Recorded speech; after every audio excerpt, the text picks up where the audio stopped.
Hello friends, கூடைக்குள்ளேருந்து கோழி முட்டை எட்டி பார்க்குற மாதிரி குட்டி குட்டியாக அழகான ஃப்ளஃபியான இந்த கேக் பண்ணுறதுக்கு பட்டரோ ஆயிலோ தேவைப்படாது. Welcome to every kitchen. Snacks டயத்துக்கு இந்த மாதிரி கேக் செஞ்சு கொடுங்க, குழந்தைங்க ரொம்ப விரும்பி சாப்பிடுவாங்க. இதே மாதிரி ரெசிபிஸ் நிறைய தெரிஞ்சுக்க எவ்ரி கிச்சன் சேனலை சப்ஸ்கிரைப் பண்ணிவிட்டு பக்கத்தில் இருக்க பெல் ஐக்கான் ஆல் கிளிக் பண்ணுங்கள்.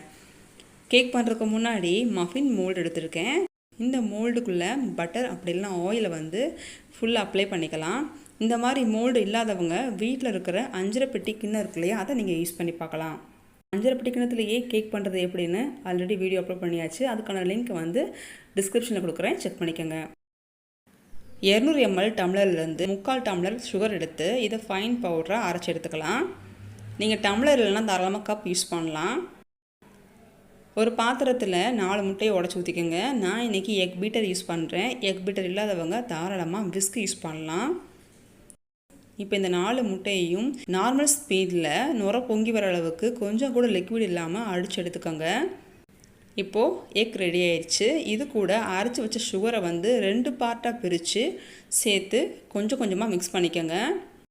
ப்ராப்பராக சுகர் மிக்ஸ் ஆகிடுச்சுன்னா நல்ல ஒரு பிரைட் ஒயிட் கலரில் க்ரீம் ஃபார்ம் ஆகும். மீதம் இருக்கிற சுகரையும் போட்டுட்டு மிக்ஸ் பண்ணிடலாம். இப்போது எக் மிக்சர் ரெடி ஆயிடுச்சு. கூடவே 1/2 டீஸ்பூன் அளவுக்கு எல்லோ ஃபுட் கலர் ஆட் பண்ணிக்கிறேன். இது ஆப்ஷனல் தான். வாசனைக்காக 1/2 டீஸ்பூன் அளவுக்கு வெனிலா எசன்ஸ் ஆட் பண்ணிக்கோங்க. நம்ம சுகர் எடுத்த அதே டம்ளரில் 1 கப் அளவு மைதா எடுத்துக்கோங்க.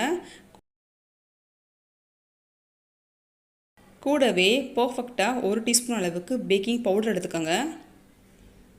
மாவையும் 2 பாகமாக பிரித்து கொஞ்சம் கொஞ்சமாக உள்ளே ஆட் பண்ணி மிக்ஸ் பண்ணிவிடுங்க.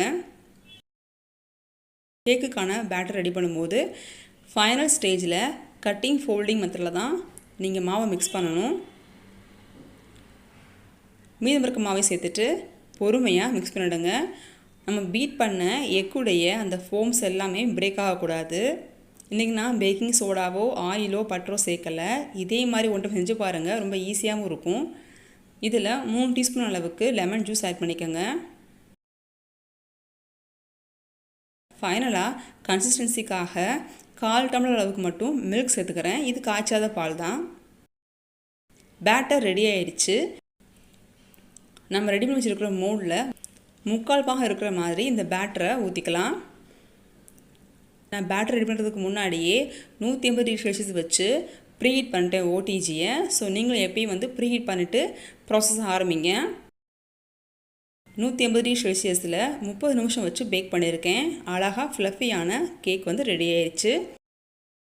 இதே மாதிரி ஸ்டிக்கை பிக் பண்ணி பாருங்கள், மாவு ஒட்டவே இல்லை, கேக் பேக் ஆகிடுச்சு.